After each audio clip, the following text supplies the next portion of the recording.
যারা কেবলমাত্র একটা এমপি হওয়ার জন্য, একটা সংসদে যাওয়ার জন্য, যারা একসময় স্বপ্ন দেখতো প্রধানমন্ত্রী হবেন, একসময় স্বপ্ন দেখবো রাষ্ট্রের প্রধান হবেন, তিনি একটা এমপির জন্য তার পুরো আদর্শকে বিকিয়ে দিয়ে, তার প্রতীককে না হীরা ভাই বিলুপ্ত করে দিয়ে। একইভাবে জনাব আন্দালিব রহমান পার্থকে আমরা মানে ওই পর্যায়েই দেখি, মানে উনি 17 বছর ওনার যে ভয়েস রেজ করেছেন, ওনার যে যোগ্যতা, মেধা, প্রজ্ঞা, ওনাকেও কিন্তু আমরা ওই সমমর্যাদার চেয়েও বেশি দেখি।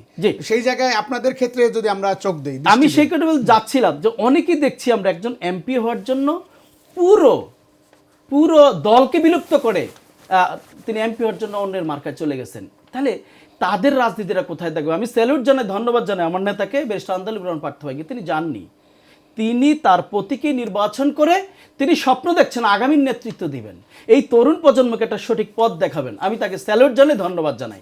আজকে দেখেন যারা তাদের মার্কাকে বিলুপ্ত করে, আমি জোটের কথা বলছি না, জোটে যেতে হলে যে মার্কা বিলুপ্ত করে যেতে হবে নট লাইক দ্যাট। আপনি যায়নি, সাইফুল হক, কমরেড সাইফুল হক যায়নি, আপনার জুনেস সাকি তো যায়নি তার দল বিলুপ্ত করে।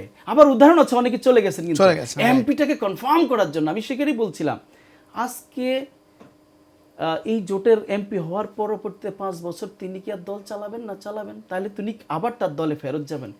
কি মেসেজটা জাতিকে দিবেন, কি মেসেজটা মানুষকে দিবেন যে আমরা জাতির জন্য কাজ করছি? বলতেন যে একটা এমপির জন্য সকল কিছুকে ত্যাগ করে দেয়, বিলীন করে দেয়, বাংলাদেশের আগামী তরুণ প্রজন্ম সেই সিদ্ধান্ত নিবে।